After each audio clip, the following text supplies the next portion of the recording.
नमस्कार विद्यार्थी मित्रांनो, मी मंगेश सर विद्यारत्न क्लासेसमध्ये आपलं हार्दिक स्वागत करतो. बाळांनो, आज आपल्याला अभ्यास करायचा आहे तो मराठी या विषयाचा. मराठी विषयामध्ये संतवाणी आ हिचा आपण अभ्यास करणार आहोत. काल आपण पाहिली संतवाणी अ अंकेला मी दास तुझा. आज बघणार आहोत संतवाणी आ, जिचं नाव काय आहे. चला बघूया तिचं नाव काय आहे. बघा, संतवाणी आहे योगी सर्वकाळ सुखदाता, आणि संतवाणी ज्यांनी दिलेली आहे ते आहेत संत एकनाथ. बाळांनो, संत एकनाथांचा जन्म हा 1533मध्ये झाला आणि त्यांचा मृत्यू हा 1599मध्ये झाला. महाराष्ट्राला जी संत परंपरा लाभली आहे त्यातले एक महत्त्वाचे संत, वारकरी संप्रदायामध्ये यांना फार आदर आहे बरं का बाळांनो.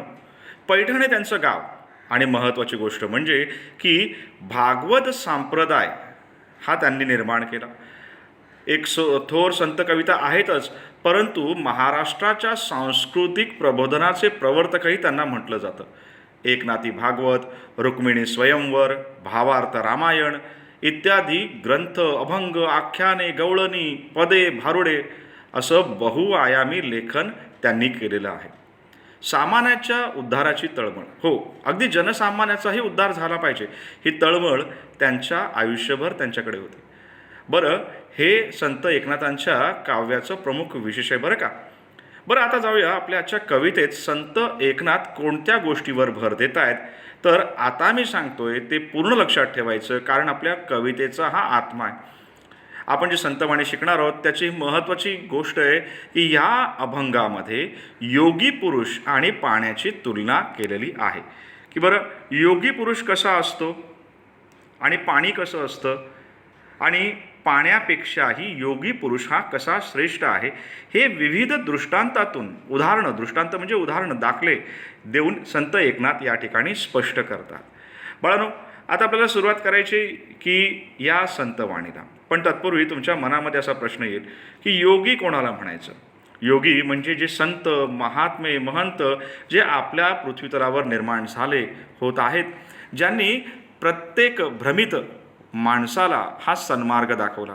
स्वतःही त्यांचं वागणं हे सन्मार्गाचं होतं, लोकांनाही चांगला मार्ग दाखवला, परमेश्वराशी जोडलं.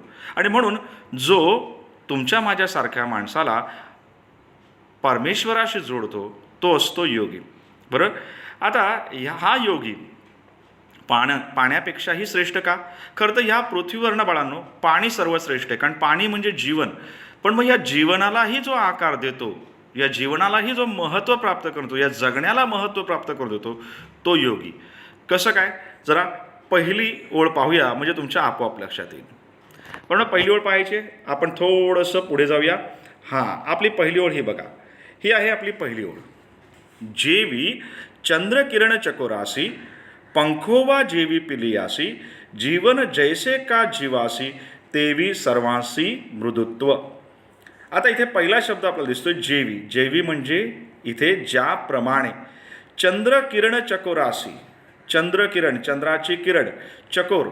बरं, चकोर काय आहे? तर चकोर हा एक काल्पनिक पक्षी. असं म्हणतात की हा चकोर जो काही आहे ना, हा पौर्णिमेच्या चांदण्याला भुकेलेला असतो. म्हणजेच पौर्णिमेचा पूर्ण चंद्र आणि त्याचे चंद्रकिरण पाहिले की या चकोराची तहान पूर्ण होते, तो संतुष्ट होतो. थोडक्यात काय, तर पौर्णिमा कशी असते बाळांनो? महिन्यातनं एकदा येते. मग या चकोराची तहान तो महिनाभर थांबवलेली असते, आणि ती कधी पूर्ण होते तर ती एका महिन्यातनं. थोडक्यात काय, तर ह्या चकोराला ज्याप्रमाणे हे चंद्रकिरण त्याची तहान पूर्ण करतात, म्हणजे थोडक्यात काय, चकोरासाठी चंद्रकिरण हे जीवन आहेत. पंखोबा जेवी पिलियासी, ही घरट्यामधली छोटी छोटी पिल्लं असतात ना, त्यांना चोचीत दाणे आणून देणं, त्यांचं रक्षण करणं, त्यांना ऊब देणं, हा पंखोबा. बरोबर, पक्षिणीच्या पंखातनं मिळणारी ऊब ही त्या पिलांसाठी जशी जीवन असते. बरोबर. आता तिसरी ओळ, जीवन जैसे का जीवासी. आता जीवन म्हणजे काय, तर इथे जीवन या शब्दाचा अर्थ होतो पाणी, आणि जीवासी म्हणजे सजीवासी, म्हणजे आपण पृथ्वीवर जगणारे सगळे सजीव. आपण पृथ्वीवर सगळे जे सजीव जगतो, आपल्या जीवनात पाण्याचं जे महत्त्व आहे की पाण्याशिवाय आपलं जीवन शून्य आहे. म्हणजेच त्याचप्रमाणे बघा पुढचा शब्द बघा, तेवी सर्वांशी मृदू. तेवी म्हणजे त्याप्रमाणे. त्याप्रमाणे या सद्गुरूमध्ये, या योग्यामध्ये काय आहे तर मृदुत्व आहे. बरे, कोणासारखं मृदुत्व आहे? मृदुत्व म्हणजे काय? कोमलता. बरोबर आहे. पण हे योगी हे तसाच कोमल आहे, मृदू आहे. आणि हा योगी काय करतो माहिती आहे का बाळांनो? त्याच्या मृदू प्रेमळ अशा स्वभावाने आपल्या सर्वांना परमेश्वराशी जोडतो. हा योगी पुरुष जो काही आहे त्याने तो आपल्या विचाराच्या ज्ञानाच्या पंखाखाली आपल्या सर्वांना एकत्र आणतो, आपल्या जीवनात सुख समाधानाने आपले जीवन भरून टाकतो. आणि म्हणून हा योगी हा पाण्यापेक्षा श्रेष्ठ आहे. बरं, हा झाला एक दाखला. अजून पुढचा दाखला बघायचा ज्यात कळणार आहे की खरंच अजून कशा प्रकारे योगी हा पाण्यापेक्षा श्रेष्ठ आहे. पाहून पुढची ओळ बघूया. ही बघा पुढची ओळ. पुढची ओळ तुमच्या लक्षात येते का? हां, वाचूया आपण. जळ वरी वरी क्षाळी मळ, योगिया सबाह्य करी निर्मळ, उदक सुखी करी एक वेळ, योगी सर्व काळ सुखदाता. आता इथे शब्द बघा. पहिला शब्द आहे जळ. जळ म्हणजे काय तर जल, पाणी. वरी वरी म्हणजे काय? वर वर. क्षाळी, क्षाळी या शब्दाचा होतो शालन करणे, धुवून टाकणे. बरोबर आहे. To wash. मळ, बरोबर. आपल्या अंगावर जो मळ असतो, घाण असतो, आपण काय करतो? आंघोळ करतो तेव्हा हे पाणी अंगावर घेतो. अंगावर घेतलेलं पाणी काय होतं? आपल्या अंगावरचा मळ, वरवरी बघा, वरी वरी क्षाळी मळ, पाण्याने अंगावरचा मळ हा धुतला जातो. योगिया सबाह्य करी निर्मळ. पण योगी हा फक्त वरचा मळ नाही धुत बसत, तर तो आपल्या शरीराला वरतून तर आहेच, परंतु आतूनही सबाह्य. सबाह्य म्हणजे काय तर अंतर्बाह्य, आतून आणि बाहेरून करी निर्मळ, स्वच्छ करतो. बरं, आता तुम्ही म्हणाल बाहेरून स्वच्छ करतो, आतून स्वच्छ करतो म्हणजे काय? योगी आपल्याला चांगले विचार देतो. ज्याच्या मनात चांगले विचार असतात, ज्याचे विचार चांगले, त्याचा आचार चांगला, म्हणजे तो चांगलं आचरण करतो. आणि म्हणून योगी हा आपल्यामध्ये चांगले विचार बिंबवतो आणि त्यामुळे आपण मनामध्येही स्वच्छ असतो आणि आपलं आचरणही स्वच्छ राहतं. उदक सुखी करी एक वेळ. पुढची वेळ पाहताय ना सगळे?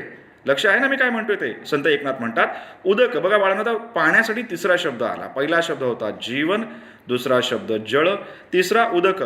उदक सुखी करी एक वेळ, योगी सर्व काळ सुखदाता. बरोबर. बरं, उदक म्हणजे पाणी. बरोबर. पाणी काय करतं? पाणी एकदा प्यायलं की आपली तहान भागते. बरोबर. पण योगी आपलं ज्ञानामृत आपल्याला देतो. या ज्ञानामृताने आपल्या आयुष्यामध्ये अज्ञान जो काही येतो दूर होतो, आपल्या आयुष्याची तहान भागते. आणि म्हणून पाण्याने एक वेळ, उदक सुखी करी एक वेळ, एकदा पाणी प्यायलं ना की तेवढी तहान पूर्ण होते. परंतु आपल्याला ज्ञानाची, आपल्याला परमेश्वराच्या प्रेमाची जी तहान आहे ती ह्या योग्यामुळे पूर्ण होते. आणि म्हणून योगी हा सर्व काळ सुखदा, सर्व काळ सुख देणारा असा आहे. बाळांनो, आता तुमच्या लक्षात आलं असेल, पाणी वरवर आपलं मळ साफ करतं, अंगावरचा मळ साफ करतो, पण आपल्या मनाला विचारांच्या माध्यमातून स्वच्छ करतो तो योगी. पाण्यामुळे एकदा तहान पूर्ण होते, परंतु आयुष्याला असलेली तहान सन्मार्गाची, चांगलं वागण्याची, चांगलं बनण्याची ही योगी पूर्ण करतो. बाळांनो, हा निश्चितच तुम्हाला दाखला पटला असेल. पुढच्या ओळीकडे आपण जाऊया. उदकाचे सुखते किती, सवेंची क्षणे तृषिते होती, योगिया दे स्वानंद तृप्ती, सुखासी विकृती पै नाही. परंतु आता आपल्या पुढच्या ओळीकडे आपण जातोय, त्यामध्ये आपल्याला असं दिसतंय की इथे काय म्हटलंय की उदकाचे सुखते किती. सुख हे ना क्षणिक असतं, बरं का, मर्यादित असतं. खूप तहानलेल्या माणसाला पाणी प्यायल्याने क्षणभरात समाधान मिळते, पण पुन्हा असं वाटतं की तहान लागते ना. असं होतं का की आपण एकदाच पाणी प्यायलो दिवसाभरात, मग आपण दिवसभर पाणीच नाही प्यायलो? नाही नाही, पाणी प्यायलं की तेवढा वेळ. उदकाचे सुख ते किती, सवेची म्हणजे तात्काळ, क्षणे तृषिते होती. तृषित म्हणजे काय? तहान. बरे. तर त्या क्षणी, ज्या क्षणी आपण पाणी पितो ना, त्या क्षणी आपली तहान पूर्ण होते, पण नंतर परत तहान लागते. योगिया दे स्वानंद तृप्ती. परंतु योगिया म्हणजे योगी आपल्याला जे आत्मज्ञान देतो, त्या आत्मज्ञानाने आपल्याला स्वानंद तृप्ती होते. स्वानंद तृप्ती या शब्दाचा इथे आपल्याला अर्थ घ्यायचा आहे, तो म्हणजे साक्षात्कार. बरोबर. आपण योगियाचं म्हणणं ऐकतो, योग्याचे विचार आपल्या मनामध्ये बिंबवतो, तसं वागतो, त्यामुळे आपण चांगलं वागल्याचा आनंद, ती तृप्ती आपल्याला मिळते. सुखासी विकृती पै नाही. बरोबर. आणि असं सुख प्राप्त होतं की ज्याच्यामध्ये विकृती नसते, वाईट कृतीच नसते. थोडक्यात काय, योगी इतके चांगले विचार आपल्या मनामध्ये आणतो, आपलं आचरण हे एवढं चांगलं होतं की ज्यामुळे आपल्या आयुष्यात सुख निर्माण होतं, आपल्या आयुष्यातल्या विकृती निघून जातात आणि आपलं जीवन कसं होतं, आनंदी होतं. एक स्वानंद तृप्ती, बरोबर आहे, की साक्षात्कार घडतो, आपल्याला समाधान मिळतं. बाळांनो, आता इथे आपण काय बघितलं बघा, की उदकाचे सुख ते किती. पाणी प्यायल्याने तहान तेवढ्या वेळाची पूर्ण होते, थोड्या वेळाने परत तहान लागते, पण योग्याच्या सान्निध्यात आल्याने, योग्याचे विचार अंगीकारल्याने माणसाला आयुष्यभराचं तहान भागते, आपल्यातली विकृती नष्ट होते आणि आपल्यातनं संस्कृती असणारं वर्तन निर्माण होतं. बाळांनो, पुढचा दाखला पाहूया आपण. चला, लक्ष आहे का तुमचं? ही बघा पुढची ओळ.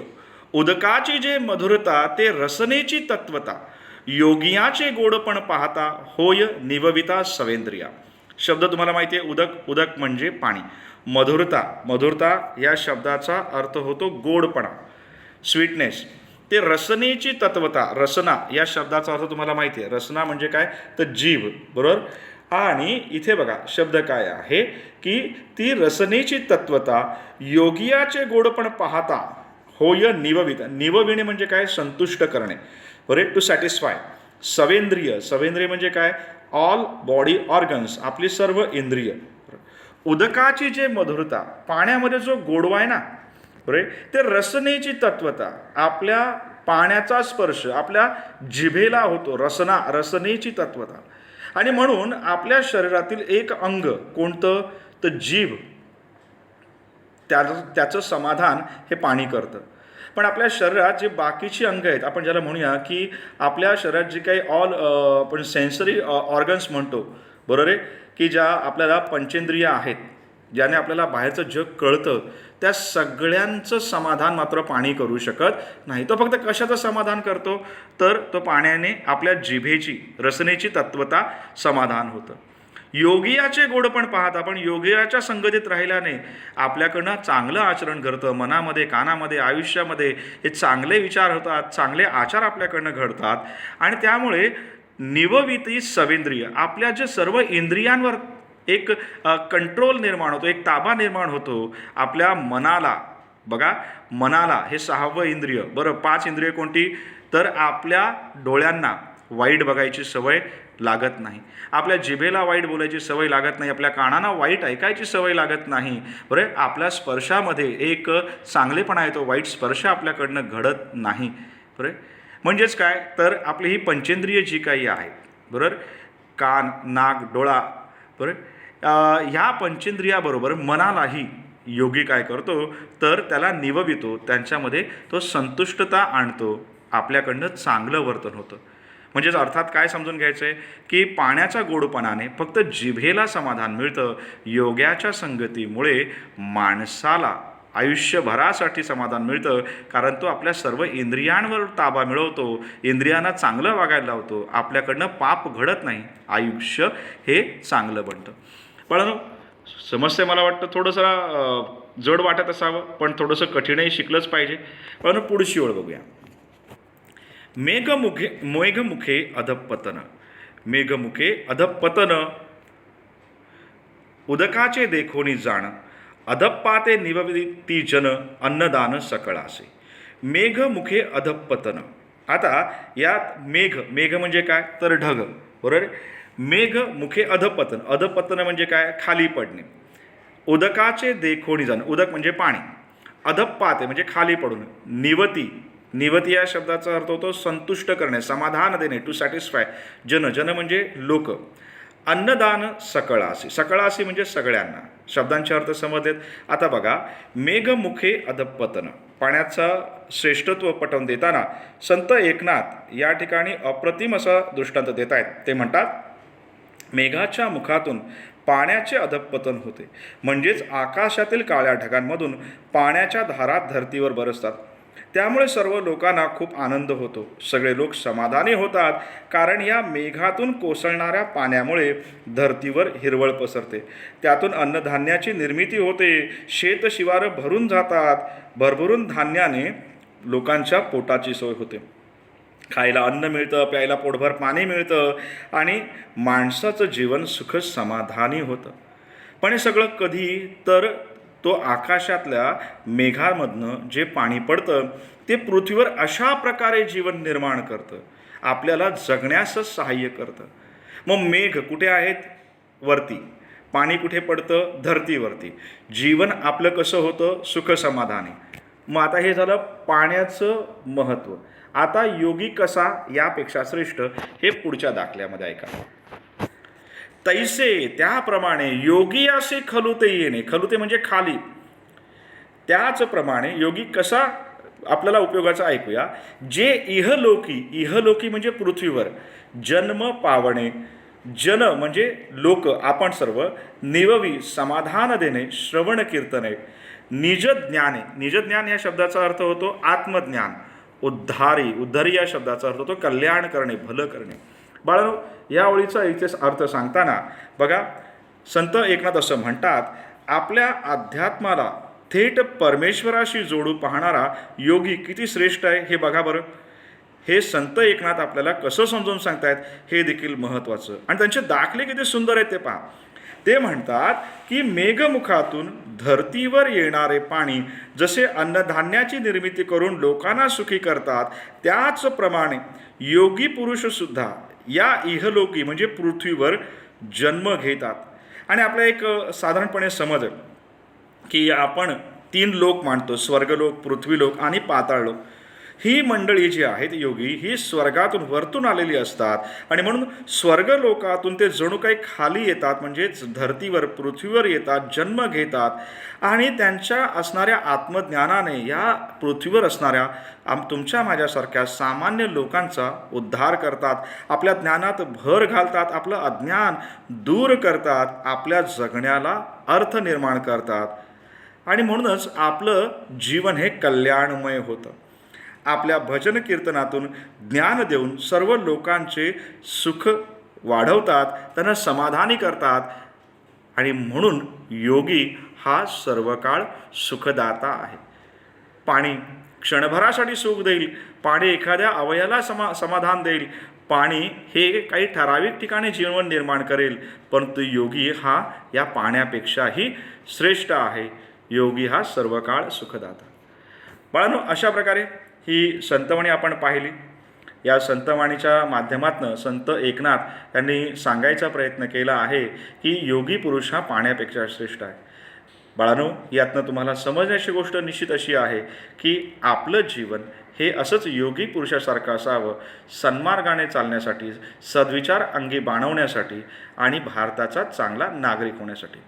बाळांनो, आता थांबतो या ठिकाणी. भेटूया असंच एखादं छानसं लेक्चर घेऊन पुढच्या एखाद्या वेळेस. चला, तोपर्यंत काळजी घ्या.